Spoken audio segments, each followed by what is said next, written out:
آپ مجھے بڑا قابل اور استاد سراغا سمجھتے ہوں گے، لیکن میں قابل بھی نہیں تھا اور استاد بھی نہیں تھا۔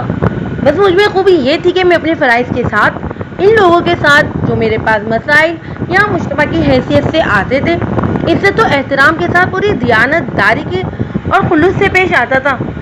اگر آپ مجھے اب بھی قابل استاد سراغا سمجھتے ہیں تو میں آپ کو اپنی ایک احمقانہ تفتیش کی کہانی سناتا ہوں۔ میں واردات کی رپورٹ کرنے والوں اور گواہوں وغیرہ کی حماقتوں کے جال میں آ گیا تھا، اور اس جال میں اپنے خلوص، فرض شناسی اور دیانت داری نے مجھے پھنسایا تھا۔ وہ چھوٹا سا ایک قبضہ تھا جسے ارد گرد کے دیہات والے شہر کہتے تھے، کیونکہ اس میں سے پکی سڑک اور ریلوے لائن گزرتی تھی اور یہاں ریلوے اسٹیشن بھی تھا، ورنہ آج کل کے معیار کے مطابق یہ ایک بہت بڑا گاؤں تھا۔ ایک روز اس قبضے کا آدمی تھانے میں آیا اور اس کے ساتھ اس کا ایک بیٹا بھی تھا جس کی عمر 14-15 سال ہوگی۔ یہ آدمی مسلمان تھا۔ اس نے بتایا کہ اس کی بیٹی جو جوان ہے اور لاپتہ ہو گئی ہے۔ میرے ذہن میں پہلا خیال یہی آیا کہ کسی کے ساتھ نکل گئی ہوگی، لیکن اس نے یہ کہہ کر مجھے حیران کر دیا کہ لڑکی شادی شدہ ہے اور اپنے خاوند کے گھر سے لاپتہ ہے۔ میں نے اسے کوئی لڑائی جھگڑا سمجھا تو ان کی صلاح صفائی کروا دوں گا۔ میں اسے اس لیے لڑائی جھگڑا سمجھ رہا تھا کہ لڑکی خاوند کے گھر سے لاپتہ ہوئی تھی، لیکن خاوند اس آدمی کے ساتھ نہیں آیا تھا۔ آپ کی بیٹی کا خاوند آپ کے ساتھ کیوں نہیں آیا؟ مجھے شک ہے کہ میری بیٹی کو اسی نے غائب کیا ہے، اس نے جواب دیا۔ پھر اس نے جو تفصیل سنائی وہ میں آپ کو مختصر سنا دیتا ہوں کہ اس خاوند کی یہ دوسری بیوی تھی، اس کا نام مجھے یاد نہیں آ رہا، آپ اسے حلیمہ کہہ لیں۔ اس نے 8-9 سال گزرے پہلے شادی کی تھی، لیکن اولاد نہ ہوئی۔ اولاد کی خاطر اس نے آدمی سے جو رپورٹ درج کرانے کا کہا تھا اس کی بیٹی کا رشتہ مانگا۔ لڑکی کے باپ نے رشتہ دینے کا وعدہ کر دیا۔ یہ تو مجھے بعد میں پتہ چلا کہ اس نے اپنی 18 سال کی بیٹی کا رشتہ 30-32 سال کی عمر کے آدمی کو صرف اس لیے دیا کہ آدمی کے مالی حالات جو بھی بڑے اچھے تھے، اور وہ جس مکان میں رہتا تھا وہ اس کا اپنا تھا، وہ اپنے ماں باپ سے الگ رہتا تھا۔ وہ حویلی بھی اس خاندان اس کی اپنی تھی۔ حلیمہ نے رشتہ لینے کی یہی شرط رکھی تھی کہ وہ پہلی بیوی کو طلاق نہیں دے گا اور اس کے حقوق پورے کرتا رہے گا۔ لڑکی کے باپ اپنی بیٹی کا رشتہ حلیمہ کو نہیں بلکہ اس کی اچھی آمدنی اور مکان کو دیکھ کر دے رہے تھے، اس لیے انہوں نے حلیم کی شرط منظور نہ کی اور کہا کہ پہلے وہ بیوی کو طلاق دے اور شرط یہ بھی رکھے کہ مکان لڑکی کے نام کر دے، اور یہ بھی کہ وہ 10,000 روپیہ حق مہر کے علاوہ 100 روپیہ ماہوار لڑکی کا خرچ لکھ دے۔ حلیم نے یہ شرط مان لی اور اسے اولاد کے لیے دوسری بیوی کی ضرورت تھی، اور لڑکی جو ہے بہت خوبصورت تھی، وہ نوجوان بھی تھی۔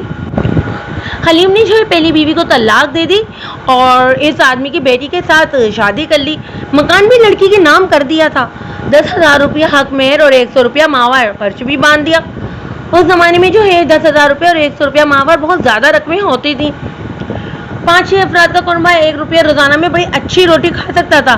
100 روپیہ ماہوار تنخواہ پانے والا آدمی اچھا خاصا امیر سمجھا جاتا تھا۔ باپ کی رپورٹ کے مطابق اس کی بیٹی نیک، سلیقہ شوہر، بے زبان اور غلاموں کی طرح زندگی گزارنے والی تھی۔ اس نے اس شادی کو قبول کیا اور خاوند کی خدمت اور فرما برداری میں کوئی کسر نہیں رہنے دی، مگر حلیم لڑکی کو میکے نہیں جانے دیتا تھا۔ شادی کو 1 سال پہلے ہوئی تھی۔ حلیم نے لڑکی کو 1 سال میں صرف 2 مرتبہ گھر آنے کی اجازت دی، اور وہ بھی دن کے لیے۔ لڑکی کے ساتھ اس کا سلوک کچھ اچھا بھی نہیں تھا۔ اس نے یہ اجازت دے رکھی تھی کہ لڑکی کے والدین اور بھائی وغیرہ اس کے گھر آ کر لڑکی سے مل سکتے ہیں اور جتنے دن چاہے رہ بھی سکتے ہیں۔ دونوں کے گھر اسی قبضے میں تھے اور کچھ دور تھے۔ حلیم کا رویہ میرے لیے قابل فہم تھا۔ اس نے دراصل مکان کے عوض لڑکی خریدی تھی۔ لڑکی اب اس کی ملکیت تھی۔ ماں باپ نے لڑکی کی جو قیمت مانگی تھی وہ انہیں مل گئی تھی۔ لڑکی کے باپ نے بتایا کہ 7-8 دن گزرے کہ اس کی بیوی حلیم کی ساس حلیم کے گھر اپنی بیٹی سے ملنے گئی۔ اسے حلیم اکیلا ملا، لڑکی نہیں تھی۔ ماں نے اپنی بیٹی کے متعلق پوچھا تو حلیم نے بتایا کہ محلے میں کسی کے گھر گئی ہے۔ ماں انتظار کرتی رہی، اس کی بیٹی واپس نہ آئی۔ حلیم نے 3-4 بار کہ وہ چلی جائے، اس کی بیٹی آئے گی تو اس کے گھر میکے بھیج دے گا۔ ماں واپس آ گئی۔ دوسرے دن لڑکی کا چھوٹا بھائی اپنی بہن سے ملنے گیا، بہن گھر نہیں تھی۔ حلیم نے اس لڑکے کو بھی یہی بتایا کہ اس کی بہن محلے میں کسی کے گھر گئی ہے اور ذرا دیر سے آئے گی۔ 1-2 روز بعد لڑکی کا باپ حلیم کے گھر گیا، اسے بھی حلیم نے یہ بتایا کہ لڑکی محلے میں کسی کے گھر گئی ہے۔ باپ نے حلیم سے کہا کہ وہ اسے بلا دے یا پڑوسیوں کے کسی بچے سے کہہ کے وہ دیکھے کہ وہ کس گھر میں. حلیم نے اسے کہا کہ وہ چلا جائے. باپ نے محسوس کیا کہ حلیم کچھ پریشان اور اکھڑا کھڑا سا تھا. اس نے جس انداز سے لڑکی کے باپ سے کہا کہ وہ چلا جائے وہ مشکوک سا تھا. لڑکی کی ماں کو بتا کر حلیم کا رویہ ٹھیک نہیں. یوں معلوم ہوتا ہے کہ اس نے لڑکی کو اپنے گھر میں بھی والدین سے ملنے سے روک دیا ہے اور لڑکی جو شاید کمرے میں ہوتی ہے. حلیم کہہ دیتا ہے کہ محلے میں کسی کے گھر گئی ہے. ماں تیش میں آ گئی. وہ شام کے بعد جب رات اندھیری ہو چکی تھی حلیم کے گھر چلی گئی. وہاں تالا لگا ہوا تھا. ماں پڑوسیوں کی آ گئی. وہاں عورتوں نے لڑکی کی ماں سے پوچھا کہ اس کی لڑکی میکے میں ہے.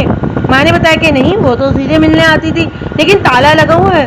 اسے پڑوسی نے بتایا کہ وہ تو کئی دنوں سے نظر نہیں آ رہی اور یہ سب سمجھتے ہیں کہ وہ اپنے گھر گئی ہے. ماں سمجھی کہ اس کی بیٹی حلیم کے والدین کے گھر گئی ہوگی. وہ وہاں سے واپس آ گئی. حلیم کی ماں سے اپنی بیٹی کے متعلق پوچھا. حلیم کی ماں اس پر ٹوٹ پڑی. تم نے بیٹی ہمیں دی تھی. حلیم کی ماں نے کہا اس نے تو ہماری عزت خاک میں ملا دی ہے. اتنی اچھی بیوی کو طلاق دلوا دی. ہم حلیم سے کہہ کر تھک گئے کہ اپنا علاج معالجہ کرواؤ, کسی پیر فقیر کی مریدی کرو, کسی مزار پر جاؤ, ماتا رگڑو. اللہ کے گھر اندھیر نہیں. پر وہ تو بس دوسری شادی کرنے پر تلا ہوا تھا, ہماری ایک نہیں سنی. ادھر تم اپنی بیٹی دینے کو تیار بیٹھی تھی, مکان لکھوا اور بیٹی دے دی. دونوں عورتوں میں خوب تو میں ہوئی اور پتہ چلا کہ نہ حلیم جو ہے ماں باپ کے گھر جاتا ہے نہ اس کی دوسری بیوی کہیں گئی ہے. اس سے حلیم کے خلاف لڑکی کے والدین کو شک ہوا کہ حلیم نے کسی وجہ سے لڑکی کو غائب کر دیا ہے. لڑکی کے باپ نے اپنے دوستوں سے مشورہ لیا. انہوں نے مشورہ دیا کہ تھانے رپورٹ کر دو. میں نے اس آدمی سے پوچھا کہ اسے حلیم پر ایسا شک کس بنیاد پر ہوا ہے. وہ پہلی بیوی کو طلاق جو نہیں دینا چاہتا تھا. اس نے جواب دیا اس نے دوسری شادی صرف اولاد کی خاطر کی ہے. 1 سال ہونے کو آیا, اس نے دیکھ لیا کہ لڑکی میں بھی اولاد پیدا کرنے کی صلاحیت نہیں. وہ مکان ہماری بیٹی کے نام کر چکا تھا. حق مہر بھی بہت زیادہ تھا اور ماں باپ خرچ بھی زیادہ. اس نے یہی بہتر سمجھا کہ اس لڑکی کو طلاق دی تو بہت مہنگی پڑے گی اور مکان بھی ہاتھ سے نکل جائے گا, اس لیے اسے ٹھکانے لگا دوں. کچھ عرصہ گزرنے کے بعد وہ تیسری شادی کر لے گا. اس پر اپنے والدین کا دباؤ بھی پڑ رہا ہے. وہ حلیم کی پہلی بیوی کے قریبی رشتے دار ہیں.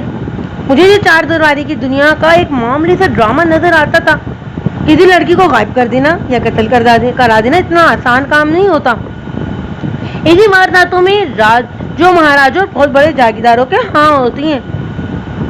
میں نے رپورٹ لکھنے کی بجائے حلیم سے بات کرنا بہتر سمجھا. ایک کانسٹیبل کو پرائیویٹ کپڑوں میں حلیم کے پتے پر بھیجا کہ کسی اور کو بتائے بغیر اسے تھانے لے آئے. حلیم کے سسر اور سسر کے بیٹے کو میں نے کانسٹیبلوں کے کمرے میں بھیج دیا اور میں کسی اور کام میں مصروف ہو گیا. حلیم کا گھر جو ہے دور نہیں تھا. تقریباً 1 گھنٹے بعد کانسٹیبل آ گیا اور اس نے مجھے بتایا کہ حلیم نہیں ملا. اس کانسٹیبل نے باریک کپڑے کی قمیض پہن رکھی تھی. ویسے ہی میری نظر اس کی جیب پر پڑی 5 روپے کا نوٹ باریک کپڑوں میں سے جیب میں سے صاف پڑا نظر آ رہا تھا. میں نے کانسٹیبل کی جیب سے یہ نوٹ نکال کر اپنے پاس رکھ لیا اور اس سے کہا جاؤ اور اسے سال لے کر اور واپس آ کر مجھ سے یہ نوٹ لے لینا. میں نے اس کی بدیانی سی پکڑ لی تھی. اس پر میں نے غصے کا اظہار نہ کیا. وہ کچھ کے بغیر نظر چرا کر چلا گیا. 1 گھنٹے سے کم عرصے میں وہ حلیم کو ساتھ لے کر آ گیا. میں نے کانسٹیبل کے سامنے حلیم سے پوچھا کہ وہ پہلے کیوں نہیں آیا تھا. اس نے جواب دیا کہ وہ گھر پر نہیں تھا. میں نے 5 روپے کا نوٹ اس کی طرف بڑھا کر کہا کیا تم پولیس کو دھوکہ دے سکتے ہو؟ کتنی بار 5 روپے دیتے رہے ہو؟ صرف 2 بار. تیسری بار ہتھکڑیوں میں تو جکڑے ہوئے یہاں آتے. یہ لو اپنے 5 روپے. کانسٹیبل کا رنگ درد ہو گیا تھا. میں نے اسے گھورا اور وہاں سے چلے جانے کا اشارہ کیا. حلیم نے مجھ سے 5 روپے کا نوٹ لے لیا. تمہاری دوسری بیوی کہاں ہے؟ میں نے اسے اپنے دفتر میں بیٹھا کر پوچھا. اس کا جواب صرف یہ تھا کہ اس کا رنگ بدل گیا ہے. آنکھیں ٹھہر گئی اور ٹوٹ کھل کر کانپنے لگے. میرے حوصلہ دینے پر بھی اسے منہ سے بات نہ نکلی. تم تھانے کیوں نہیں آئے تھے؟ میں نے پوچھا. کانسٹیبل کو 5 روپے دے کر یہ کیوں کہلوایا تھا کہ جاؤ جا کر کہہ دینا کہ وہ گھر پر نہیں ہے. اس کی حالت اور زیادہ بگڑ گئی. میں نے پوچھا کہہ دو محلے میں کسی کے گھر گئی ہوئی ہے. وہ چپ رہا. اس نے کانسٹیبل کو 5 روپے کا جو نوٹ دیا تھا وہ اس کی گرفتاری کا وارنٹ تھا. اس کا مطلب یہ تھا کہ وہ پولیس کو ٹالنے کی کوشش کر رہا ہے جو بلا وجہ نہیں ہو سکتی تھی. اس زمانے میں کانسٹیبل یا عدالت کے ہر کارے کو ٹالنے کے لیے عام لوگ 8 آنے اور امیر لوگ 1 روپیہ دیا کرتے تھے. 5 روپے سے یہ ثابت ہوتا تھا کہ اس کا جرم معمولی نہیں, اور اگر جرم معمولی ہے تو یہ بہت زیادہ گھبرا گیا ہے. ایک رات حوالات کے اندر گزار دو. میں نے کہا کل صبح تک میرا خیال ہے تم بولنے کے قابل ہو جاؤ گے. وہ اس طرح بھٹکا اور اس کی نظریں مجھ پر جم گئی جسے کسی نے بجلی کے ننگے تار اس کے جسم سے لگا دی ہوں. میں اٹھنے لگا تو اس نے اس ڈر سے لپک کر میرے دونوں ہاتھ پکڑ لیے کہ میں اسے حوالات میں بند کرنے کو اٹھاؤں. اس نے پہلے سر ہلایا پھر سسکی لینے کی طرح بولا ذرا بیٹھ جائیں میری بات سن لیں, میں مجرم نہیں مظلوم ہوں. اور اس کے آنسو بہنے لگے. بیٹھ جاؤ. میں نے اسے بیٹھا دیا اور خود بھی بیٹھ کر کہا یہ پولیس اسٹیشن ہے جہاں پھر بھی تم پتھر کو بھی بولنا پڑتا ہے کہ فلاں آدمی نے اٹھا کر فلاں آدمی کے سر پر مارا تھا. تم اگر مجرم ہو تو سب بتا دو اور اگر مظلوم ہو تو تمہاری اتنی مدد کروں گا جو تم سوچ بھی نہیں سکتے. میں نے آگے ہو کر ذرا رازداری سے کہا اگر اپنا جرم مجھے پریشان کے بغیر سنا دو گے تو فائدے میں رہو گے. میرے ساتھ دوستی کر لو. میرا خیال ہے تم نے مظلوم ہو کر جرم کیا ہے. مجھے ایسے آدمی کے ساتھ بہت ہمدردی ہوتی ہے. میں نے آہستہ سے پوچھا بیوی کو قتل کرایا ہے؟ نہیں. وہ ہڑبڑا کر بولا وہ خود ہی کہیں بھاگ گئی ہے. وہ مجھے دھوکہ دے گئی ہے. خود تو سنا ہے بڑی فرمانبردار اور نیک لڑکی تھی اور اس نے تمہیں دل سے قبول کر لیا تھا. میری پہلی بیوی فرمانبردار اور نیک تھی. اس نے کہا یہ دوسری تو شیطان ہے. میں اسے نیک اور فرمانبردار سمجھا تھا لیکن اس نے اس پہلے ایک ماہ میں اپنی حرکتوں سے یہ ثابت کر دیا کہ اسے میرے گھر اور میری ذات کے ساتھ کوئی دلچسپی نہیں. میں نے مکان اس کے نام کر دیا تھا اور پھر اسے روپیہ دیتا رہتا تاکہ خوش رہے. اسے بڑے قیمتی کپڑے بھی لا کر دیتا تھا مگر اس کا رویہ میرے خلاف رہا اور دن بہ دن مزید بگڑتا رہا. میں نے اس پر ذرا سختی شروع کر دی اور اسے اس کے ماں باپ کے گھر جانے سے روک دیا. میرا خیال تھا کہ اس کی ماں اچھی اور نیک نیت کی عورت نہیں, وہ اسے غلط سبق دیتی ہوگی مگر لڑکی کا رویہ بگڑا رہا. کوئی 3 ماہ بعد اس نے مجھے یہ صاف لفظ کہہ دیے کہ میں نے آپ کو دل سے قبول نہیں کیا. میں نے اپنے باپ کا حکم مانا ہے. وہ تو یہ بھی کہتی تھی کہ میں آپ کو اولاد نہیں دے سکتی. میں نے اس کی ماں سے بھی اور باپ سے بھی کہا کہ اپنی بیٹی کو سمجھائیں ورنہ میں مکان کی رجسٹری اپنے نام کرا لوں گا. اس کی ماں نے کہا کہ مکان کی رجسٹری تو اس کے پاس ہے, اب وہ یہ کاغذات اسے نہیں مل سکتے. میں نے دیکھا کہ اس عورت کا رویہ بھی دشمنوں والا تھا. مکان کی رجسٹری اس نے اپنے قبضے میں لے لی تھی. میرے سسر کا رویہ کچھ بہتر تھا لیکن ماں بیٹی پر اس شخص کا کوئی اثر نہیں تھا. میں اولاد کی خاطر اس جال میں پھنس گیا تھا. میں نے اس لڑکی کو طلاق دینے کی سوچے تو خیال آیا کہ مکان بھی دے چکا ہوں اور 10,000 روپیہ حقمین لکھ چکا ہوں. میں نے غصے میں آ کر اس کی پٹائی شروع کر دی. کوئی 15-16 دن گزرے. میں صبح جاگا تو بیوی ساتھ والے پلنگ پر نہیں تھی. کچھ دیر انتظار کیا, خیال کیا تھا کہ غسل خانے میں ہوگی مگر وہ وہاں پر بھی نہیں تھی. میں سمجھ گیا کہ اپنے باپ کے پاس چلی گئی ہے. میں نے ارادہ کر لیا کہ وہ خود گئی ہے تو خود ہی آئے گی, میں اس کے پیچھے نہیں جاؤں گا. میں نہ گیا. 5 روز بعد اس کی ماں آئی اور وہ آتی رہتی تھی. بہتر اس کے کہ میں اس سے پوچھتا کہ اس کی بیٹی کہاں ہے. اس نے مجھ سے یہی سوال پوچھا. وہ اپنی بیٹی کے لیے باداموں وغیرہ کی کوئی چیز بنا کر لائی تھی. اس نے مجھے کہا کہ یہ تم بھی کھایا کرو, اس میں بڑی طاقت ہے. میں نے اس عورت کی باتیں غور سے سنی. اس کے لہجے میں رات جانا مجھے کوئی شرارت نظر نہیں آتی تھی لیکن اس عورت کا کوئی اعتبار بھی نہیں تھا. میں نے اسے کہا کہ اس کی بیٹی محلے میں کسی کے گھر گئی ہے. وہ کچھ دیر انتظار کر کے چلی گئی. دوسرے دن اس کا بھائی آ گیا. وہ بھی اپنی بہن سے ملنے آیا تھا. مجھے کچھ شک ہونے لگا. میں نے اسے بھی یہی کہا کہ اس کی بہن محلے میں کسی کے گھر گئی ہے. باتوں باتوں میں اسے یہ پوچھا کہ اس کی بہن اپنے گھر کب گئی تھی. وہ 15-16 سال کا لڑکا تھا. میری باتوں میں آ گیا. اس نے 2 ماہ پہلے کا بتایا کہ اس کی بہن اپنے گھر گئی تھی. مجھے یہ شک تھا کہ اس کی ماں بڑی چالاک ہے اور اس نے اپنی بیٹی کو مجھ سے چوری چھپے اپنے گھر بلا کر چھپا لیا ہے اور یہ اس کی کوئی خطرناک چال ہوگی. مگر لڑکی سے پتہ چلا کہ میری بیوی ماں باپ کے پاس نہیں گئی, وہ تو بھاگ گئی تھی. بھاگنے کی وجوہات بہت بڑی صاف ہے. اس نے مجھے دل سے قبول جو نہیں کیا تھا. میں اس پر اتنی سختی کرتا تھا, اسے مارتا پیٹتا بھی تھا. لڑکی ہوشیار اور طبیعت کی تیز ہے, اسے بھگانے میں اس کی ماں کا بھی ہاتھ ہو سکتا ہے.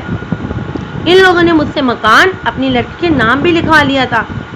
اگلے روز اس کا باپ آیا. وہ اپنی بیٹی سے ملنے آیا تھا. اس کے چہرے سے صاف پتہ چلتا تھا کہ اسے مجھ پر شک ہے. میں نے اسے یہ بھی بتایا کہ اس کی بیٹی محلے میں کسی کے گھر گئی ہے. اس نے کہا تم کیوں نہیں کہتے تھے کہ میں اپنی بیٹی سے ملنے کی اجازت نہیں. اس کی ماں آئی, باہی آیا اور اب میں آیا ہوں. تم سب کو ایک ہی جواب دے رہے ہو کہ محلے میں کسی کے گھر گئی ہے. میں شام تک یہیں رہوں گا, وہ آ جائے گی. میرے لیے یہ پریشانی کچھ کم نہیں تھی کہ میری بیوی لاپتہ ہو گئی تھی. اس کے باپ نے مجھے ہی مشتبہ سمجھ کر روب سے بات کی تو مجھے غصہ آ گیا. میں نے اسے کہا گھر کے سارے کمرے دیکھ لو، اوپر چلے جاؤ، تمہیں بیٹی کہیں نظر نہیں آئے تو اسے 2-4 دنوں کے لیے گھر لے جاؤ۔ اس نے ایک بار پھر کہا کہ میں شام تک ٹھہروں گا۔ میں نے کہا میں تمہیں 2 منٹ اور یہاں نہیں ٹھہرنے دوں گا، میں کام سے جا رہا ہوں۔ اس نے غصے کا جواب غصے سے دیا تو میں نے جل کر کہا اپنی بیٹی پر اب تمہارا کوئی حق نہیں، میں نے پورا مکان دے کر تم سے خریدا ہے، یہ میری مہربانی ہے کہ تم اپنے گھر میں دخل ہونے دیتا ہوں۔ وہ ہائی دوائی بھگتا نکل گیا اور آج آپ نے مجھے بلا لیا ہے۔ میرے دل میں جو کچھ بھی تھا وہ میں نے آپ کو سنا دیا ہے۔ حقیقت یہ ہے کہ میری بیوی کسی کے ساتھ بھاگ گئی ہے، کسی پر شک ہے تمہیں؟ میں کچھ کہہ نہیں سکتا، آپ نے جواب دیا۔ مجھے یقین ہے کہ وہ اغوا نہیں ہوئی، اسے کوئی اٹھا کر نہیں لے گیا، وہ اپنی مرضی سے گئی ہے۔ تم نے پہلے روز ہی اپنی ساس سے کیوں نہ کہہ دیا کہ تمہاری بیوی صبح سے غائب ہے؟ میں نے اسے پوچھا۔ ہمیں جب یقین ہو گیا تھا کہ تمہاری بیوی غائب ہے تو تم اس کے ماں باپ کے پاس کیوں نہیں چلے گئے؟ میں سوچتا رہا، اتنے میں اس کی ماں آ گئی، اس نے جواب دیا۔ اس نے جب بتایا کہ وہ اپنی بیٹی سے ملنے آئی ہے تو میں چکرا گیا، مجھے کچھ جواب ہی نہیں سوچ رہا تھا۔ میں نے اس پر بہت جرأت کی، اسے بہت چکر دیے، اس کی نفسیات سمجھنے کی کوشش کی، اس کی نیت کو ماپا۔ میں نے یہ رائے قائم کی کہ یہ لڑکا اتنا دلیر اور چالاک نہیں تھا جتنا احمق ہے۔ میں نے اس سے یہ بھی پوچھا کہ اسے جب یقین ہو گیا تھا کہ اس کی بیوی اتنے دنوں سے لاپتہ ہے تو اس نے پولیس رپورٹ کیوں نہیں دی؟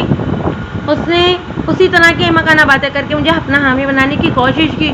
وہ دراصل یہ کہنا چاہتا تھا کہ اپنی زبان سے یہ کہنے میں کہ اس کی بیوی بھاگ گئی ہے وہ اپنی بےعزتی سمجھتا تھا۔ وہ اپنی پہلی بیوی کے نام سے بھی بدنام ہو گیا تھا، وہ دوسری بیوی کے فرار کو چھپانے کی ناکام کوشش میں تھا اور یہ امید لگائے بیٹھا تھا کہ اس کی بیوی گھوم پھر کر واپس آ جائے گی۔ میں نے حلیم کو دفتر سے نکال کر ایک اور کمرے میں بھیج دیا اور اس کے سسر کو بلایا، اسے خبردار کیا کہ وہ اپنی بیٹی کی گمشدگی کی رپورٹ لکھوانے آیا۔ اسے ایک بار پھر سوچ لینا چاہیے کہ رپورٹ غلط ثابت ہوئی اور بیٹی اس کے اپنے گھر سے برآمد ہوئی، یا پتہ چل گیا کہ اپنی بیٹی کو اس نے خود یا اس کی ماں نے اپنے داماد کو پریشان کرنے کے لیے کہیں چھپا دیا تھا تو دونوں کو گرفتار کر لیا جائے گا۔ اس شخص نے مجھے قائل کرنے کی کوشش کی کہ اپنی بیٹی کو انہوں نے خود غائب نہیں کیا، ان کے داماد نے غائب کیا ہے۔ اسے بھی معلوم نہیں ہوا تھا کہ میں نے اس کے داماد کو بھی بلا رکھا ہے۔ میں نے اسے کہا کہ وہ گھر جائے اور اپنی بیوی سے ایک بار پھر مشورہ کر لے اور اسے بتائے کہ رپورٹ درج کرانے کا نتیجہ کچھ اور بھی ہو سکتا ہے۔ وہ چلا گیا۔ میں نے حلیم کو بلا کر ڈرایا دھمکا اور بہت کوشش کی کہ اس نے اگر اپنی بیوی کو ادھر ادھر کر دیا یا ٹھکانے لگا دیا تو مجھے بتا دے۔ وہ تو رونے پر آ گیا، بار بار یہی کہتا تھا کہ میری بیوی اپنی مرضی سے ماں کی کوشش سے لاپتہ ہوئی ہے، اسے تلاش کیا جائے۔ میں اتنا سمجھ گیا تھا کہ حلیم میں اپنی بیوی کو قتل کرنے اور لاش غائب کرنے کی ہمت نہیں، البتہ یہ ممکن تھا کہ اس کے پاس پیسہ تھا جس سے وہ جرم کرائے کہ قاتلوں سے کرا سکتا تھا۔ تاہم میں ابھی تک اسے گھریلو جھگڑا سمجھ رہا تھا اور میری کوشش بھی یہی تھی کہ یہ لوگ صلاح صفائی کر کے پولیس اور عدالت کے چکروں سے بچیں۔ میں نے حلیم سے کہا کہ وہ کل پھر میرے پاس آئے، شاید اس کی بیوی واپس آ جائے، اور وہ بھی چلا گیا۔ وہ ان میں سے 2 دن تک ان میں سے کوئی بھی تھانے نہ آیا۔ میں مطمئن ہو گیا کہ انہوں نے آپس میں کوئی سمجھوتا کر لیا ہے۔ تیسرے دن 2 میل کے ایک گاؤں کا نمبردار تھانے میں آیا۔ اس نے بتایا کہ اس کے گاؤں سے تھوڑی ہی دور ویرانے میں ایک عورت کی لاش برآمد ہوئی ہے جو زمین میں دبی ہوئی تھی، بھیڑیوں وغیرہ نے نکال لیا ہے اور کچھ کھا لی ہے۔ میں اسی وقت روانہ ہو گیا۔ لاش کی حالت جو ہے بہت خراب ہو چکی تھی اور وہ عورت کی تھی۔ اب لاش جو ہے سوجی ہوئی تھی، گلی سڑی نہیں تھی، گیدڑوں اور بھیڑیوں نے اسے تھوڑی ہی دیر پہلے نکالا تھا، کئی جگہوں سے گوشت کھایا ہوا تھا، چہرہ ابھی محفوظ تھا، جسم پر خون نہیں تھا جس سے ظاہر ہوتا تھا کہ اسے تیز دھار والے آلے سے نہیں مارا گیا۔ اسے درندوں نے جہاں سے نکالا تھا وہ گہرا گڑھا نہیں تھا۔ رات طوفانی بارش برسی تھی، بہتے نالے نے گڑھے سے مٹی بہا دی تھی جس سے لاش ننگی ہو گئی اور گیدڑ وغیرہ پہنچ گئے۔ لاش کے کپڑے درندوں نے پھاڑ دیے تھے۔ میں نے کپڑے دیکھتے ہی کہہ دیا کہ یہ عورت دیہاتی نہیں تھی، اس کے پاؤں میں شہری سینڈل تھے جو صرف شہروں میں ہی پہنے جاتے تھے۔ میں نے لاش اٹھوائی اور پولیس پوسٹ مارٹم کا انتظام کروایا۔ مجھے حلیم کی بیوی کا خیال آ گیا۔ یہ لاش میرے لیے مصیبت بننے والی تھی کیونکہ لوگوں کو بلا کر اس کی شناخت کرانی تھی۔ میرے تھانے میں حلیم کی بیوی کے سوا کسی عورت کی گمشدگی کی رپورٹ بھی نہیں آئی تھی۔ اگر یہ حلیم کی بیوی نہیں تھی تو مجھے دوسرے تھانوں سے یہ پتہ کرنا تھا کہ کسی کے ہاں کسی عورت کی گمشدگی کی رپورٹ آئی ہوگی۔ میں لاش پوسٹ مارٹم کے لیے بھجوا کر تھانے چلا گیا۔ ایک کانسٹیبل سے کہا کہ وہ حلیم اور اس کے سسر اور ساس کو تھانے لے آئیں، لاش کو دیر سے آنا تھا۔ حلیم وغیرہ پہلے پہنچ گئے۔ میں لاش کے کپڑوں، چیتڑوں اور سینڈل لے آیا۔ پہلے حلیم کو اندر بلایا، اسے چیتڑوں اور سینڈل دکھا۔ اس نے کہا کہ اگر ایک چیتڑا دھوکہ دکھا جائے تو پہچاننے میں اتنی آسانی ہوگی، کپڑے کی کیچڑ سے پہچانے نہیں جاتے تھے۔ میں نے سب سے بڑا ٹکڑا اس کانسٹیبل کو دیا کہ اسے دھو لا۔ یہ پھولدار کپڑا تھا، ریشمی تھا۔ کپڑا دھل کر آیا تو حلیم نے پہچان لیا اور کہنے لگا کہ اس رات اس کی بیوی نے یہی کپڑے پہن رکھے تھے۔ سینڈل بھی اس نے پہچان لیے۔ لاش کے ساتھ ایور کی ایک چیز بھی نہیں تھی۔ پھر میں نے حلیم کی ساس کو بلوایا۔ اس نے دھلا ہوا چیتڑا دیکھتے ہی کہہ دیا کہ یہ میری بیٹی کے سوٹ کا کپڑا ہے۔ لاش کے ساتھ شلوار بھی اسی کپڑے کی تھی۔ سینڈل کے متعلق اس نے کہا کہ اس کی بیٹی اس قسم کے سینڈل نہیں پہنتی تھی۔ اس نے کہا کہ اس کی بیٹی جو اسی قسم کے سینڈل پہنتی تھی۔ اس کے ساتھ ہی اس نے رونا پیٹنا بھی شروع کر دیا۔ اس کا خامن دوڑا ہے۔ میں نے اسے سنبھالنے کی بہت کوشش کی لیکن وہ بین کرتی اور حلیم کو گالیاں دیتی تھی۔ میں لاش کے انتظار میں تھا مگر اسپتال سے پیغام آیا کہ لاش ضلع کے اسپتال میں بھیجنی پڑے گی۔ میں نے حلیم اور اس کی ساس اور سسر کو چلے جانے کا کہا اور انہیں بتایا کہ میں انہیں کل بلاؤں گا۔ میں لاش کو 20-22 میل دور بھیجنے کے انتظامات میں مصروف ہو گیا۔ لاش دوسرے دن شام کو واپس آئی۔ پوسٹ مارٹم رپورٹ میں لکھا تھا کہ یہ لاش جوان لڑکی کی ہے، اسے مرے ہوئے 15 دن سے 20 دن گزر گئے۔ موت کا باعث گلا گھٹنا لکھا گیا تھا۔ میں گردن پر نشان نہیں دیکھ سکتا تھا کیونکہ گردن سجی ہوئی تھی، چہرہ بھی سوجا ہوا تھا، آنکھیں بند تھیں۔ میں نے حلیم، اس کی ساس اور سسر کو بلا لیا۔ تینوں نے اس لاش کا جو ہے چہرہ دیکھا۔ سب سے پہلے ماں نے کہا یہ میری بیٹی کی لاش ہے۔ مقتولہ کے باپ نے بھی تائید کر دیا اور پھر حلیم نے بھی کہہ دیا کہ اس کی بیوی کی لاش ہے۔ میں اس لیے مان گیا کہ یہ حلیم کی بیوی کی لاش ہے۔ میں اس لڑکی کو لاپتہ ہوئے 15-16 دن ہو چکے تھے اور پوسٹ مارٹم رپورٹ میں بھی مقتولہ کو مرے 15-20 دن گزر گئے ہیں۔ تھانے میں مقتول کی ماں نے جو ادھم برپا کیا وہ بیان سے بالکل قاصر ہے۔ حلیم اس کی گالیاں جو ہے خاموشی سے سن رہا تھا۔ مقتولہ کے باپ نے مجھے کہا کہ میں رپورٹ لکھوں کہ اس کی بیٹی کو حلیم نے قتل کروایا ہے۔ مجھے ثبوت پیش کر رہا تھا کہ حلیم مقتولہ کو گھر سے نکلنے نہیں دیتا تھا، اس لیے یہ مانا نہیں جا سکتا کہ لڑکی خود باہر نکلی اور کوئی اسے اٹھا کر لے گیا اور اسے آبادی سے دور لے جا کر قتل کر دیا۔ حلیم نے اپنی صفائی میں شور شرابہ برپا کر دیا۔ مجھے اب 302 کی رپورٹ درج کر کے پرچہ کرنا ہی تھا۔ لاش اور پولیس مارٹم رپورٹ میرے سامنے۔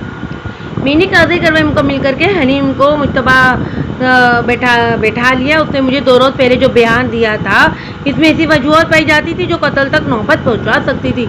مثلاً مقتولہ کا حلیم سے یہ کہنا کہ وہ اسے پسند نہیں کرتی، اس کا حلیم کی مردانگی پر طنز کرنا، اس کے ساتھ برے سلوک کرتے رہنا۔